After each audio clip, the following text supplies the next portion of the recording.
Hi, welcome back to another episode of Coldstream Rod Shop. I'm Derek Fraser. In this week's video, we're going to be working on the Camera Ladies Roadster some or the 33 Ford chassis, the exhaust. Right now, I'm waiting for some parts to come in on the exhaust, so if they come in time, we'll work on it. There's a couple things I want to work on the Camera Ladies Roadster. One of them is waiting for the taps to come in for the doors. I don't know if they're going to be here, but one of the other things I've been putting off figuring out is the radiator hoses for the Y block here in the Roadster and fitting the radiator on. We have the radiator, we've got an original, well, we've got a reproduction grill shell that needs some work to it, but what I want to do is if I can't get to the other things, I'll work on the radiator and the hoses, figuring out what to buy.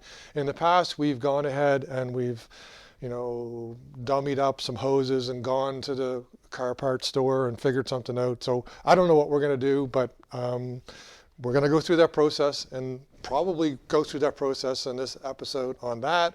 Or if the parts come in for the exhaust, I'll work on the exhaust. So anyways, it's going to be the Camera Ladies Roadster or the 33 chassis. So follow along, see what we're up to. Well, in this week's video, it's going to be a short one again. I apologize. It's just a couple days before Christmas, but we're going to get some work done on the Camera Ladies Roadster. There's still more work to do on the 33 Ford chassis. Some parts just came in today. I need some clamps and some rods to make supports. But what I want to work on today, I was in a dilemma as to how and what radiator hoses to use. Which is why I didn't start fitting the radiator over there. I went on the Jalopy Journal and a bunch of different forums looking for what people suggested. All kinds of people said, take a radiator hose or take something like you want and go to a car, a parts store and look and see what they have available. That did used to work. I have done it. But what I find now is that most of the car parts stores, at least where I live, they don't keep radiator hoses on the shelf anymore. So basically, if you need it or want it, you got to know the part number. They bring it in and they'll have it there within the day or whatever, but nobody really stocks them. So second idea was that I knew that this engine was out of a 56 Ford Fairlane, I think, or 57 anyways. So I went on Rock Auto and looked up. They had a listing for a lower radiator hose for a 56 Ford Fairlane with a 292 in it. This is a 272. It's the same thing. And they actually listed a Dayco part number. So it's a Dayco part number 20276. And they said it had to trim it to fit. The issue is fitting the Y block into the 32 Ford frame is that it has to come down, turn, and then come out this way and then get cut off pretty short. So it was kind of hard to find a radiator hose that shape. But that's what's going to do the trick. I've actually taken the radiator there and then placed it in and we're good. And then I came up with this upper radiator hose too as well. It's a Dayco part number as well, 70344. Pretty much I can use these hoses and just trim them to fit. Now, we'll make sure that we'll put the radiator hose part numbers in the back here. I'm not the first one to put a Y block into a 32 Ford. I'm certainly not going to be the last, but the information wasn't that readily available as to what hoses to use. The lower radiator hose starts from a 2-inch and goes down to 1.75 inches, so that made it a little challenging actually looking for alternatives. The upper radiator hose was a little easier because it's just 1.5 inches. So anyways, the next thing I've got to do is I'm going to have to go over and do some aluminum welding because these tabs do not stick out far enough to cover these holes. They only go halfway. So I bought some aluminum welding rods today. We're going to go try out my aluminum TIG welding skills. We're going to add a little bit of material to the bottom of these pads and then drill some holes into it. So anyways, follow along. We are going to fit the radiator to the Camera Ladies 32 Ford Roadster. Well, that's the first time I've welded aluminum with TIG. I actually think I would rather weld stainless, and that might be for any number of reasons. I found that the aluminum on the radiator was not the same as the aluminum patch I used, which was more than likely. But at the end of the day, I did get it welded. There is my weld, which is not very pretty, but what I did is I welded it from both sides. I'm going to grind them flat from both sides, clean them up. I think I have penetration. My hole is going to be approximately 1 inch from the back that I'm going to drill. I welded 1 inch onto it, going to let that cool off. Aluminum is quite brittle, I realize that, so have to be careful. I know that normally you would leave all of the welds on it, but because I'm drilling a hole at that actual point there, I'm going to leave all of the tab on, grind it kind of flush so it's at least flat, drill my holes so that it will fit on the frame. And then we're going to go to the next step of putting this radiator on. So just for reference, I was using a 1/8 rod at 95 amps. The material was, it looked to be about, I think about 1/8 thick. So any feedback at all would be appreciated, because quite frankly, I just took my best guess on what was on the Miller welder, turned it around that 95 or 90 to 95 amps, tried to weld it the same way that I did stainless. Like I said, for now, I need a lot more practice, but stainless seems to be a little bit easier. So next up was drilling the holes on the bottom. I'm going to use 3/8 inch bolts to go through. Typically I will use a carriage bolt, that way, I don't know if we have any here in my mixture. I'll get a bolt like that. That way when it comes up through the frame, it'll go in the slot and it won't rotate when I tighten it. So we're going to use some carriage bolts to hold it in. They're 3/8 holes, so I just went one size up to make sure everything fits through fine. And then the radiator support rods, on these particular ones are 1/4 inch, so again just went another 1/16 inch bigger for the holes. Got those pre-drilled. So right now I'm going to take the radiator over to the chassis. I'm going to measure the hoses. I'm going to cut the hoses, and we'll fit the radiator in before we put the bolts into it. So that's next. Now, a couple things when you go to mount the radiator. These are really simple things, and maybe everybody knows them, but instead of fighting with the rubber hoses to put them on the radiator, go borrow the dishwashing soap or washing up liquid, depending on where you live. We call them different things in different places, but just take a little bit of dishwashing detergent and rub it on the inside of the hoses, and they'll slide on quicker. The other thing, never mount the radiator, especially aluminum one, directly to the frame. You can buy spring crits, you can use rubber. What I've always used, I've had a piece of old tire.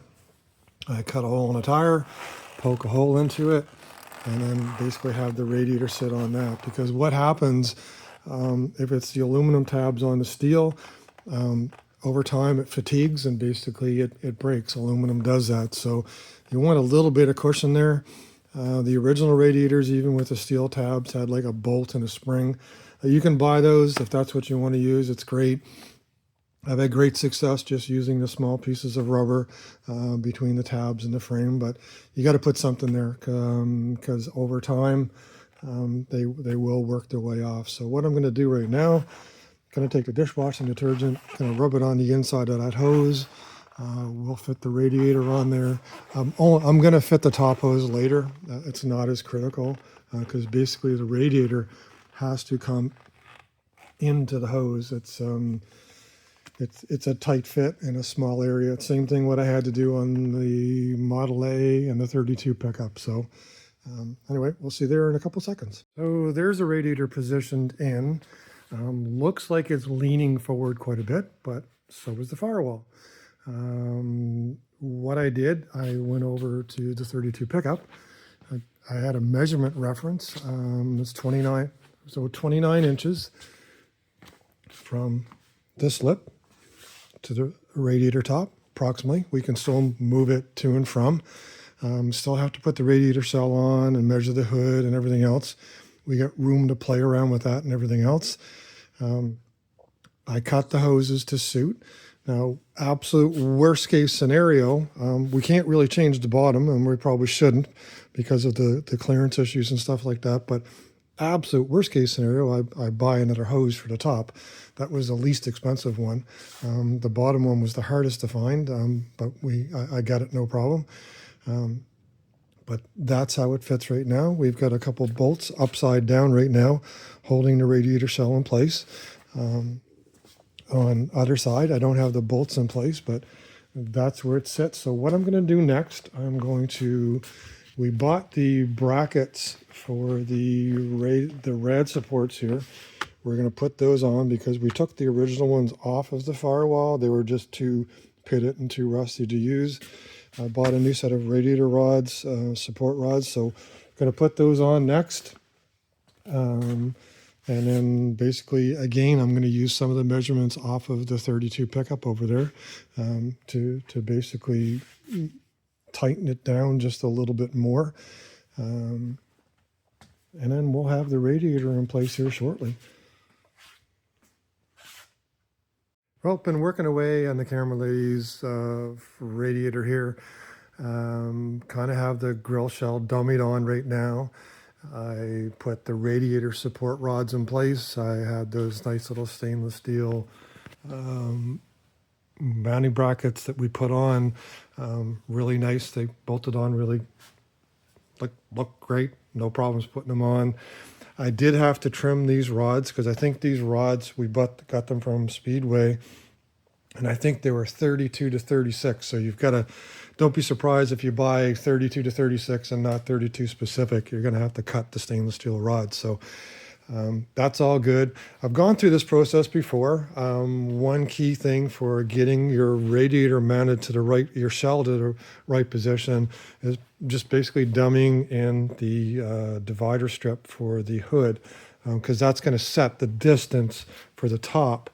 Another critical thing that I have to verify here is I found every one of the radiators I've put in so far, no matter who makes them, you've got to basically get them perpendicular to the frame and straight up and down. Still have to verify that, but right now, looking there's the center of my radiator. I think the radiator is going to have to tip a little bit more to the side, but I'm going to verify that. I've got the grill shell just kind of held in place here because we don't want the radiator too far this way, because then what happens, I'm not going to have enough space in the front here to put my electric fan, because we're going to run an electric fan.